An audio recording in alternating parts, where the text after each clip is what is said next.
ওনাকে এই বক্তব্যে একটু সহযোগিতা করুন। এমন এক বক্তব্য এখানে করেছেন বাবা চন্দ্রনাথে এটা বাসায় ভাই আমরা দেখুন উনি অনেক কষ্ট করে অনেক দূর দূরান্ত থেকে এটা না দেখলে কেউ বিশ্বাস করতে পারবেন না। এমন এক বক্তা এখানে এসেছেন বাবা শ্রীচরণ দর্শন করার জন্য, এটা কেউ না দেখলে কেউ বিশ্বাস করতে পারবেন না।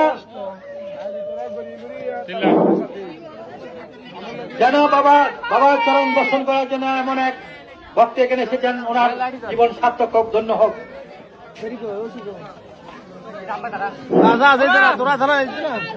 আপনারা ওনাকে একটু সহযোগিতা করুন যাতে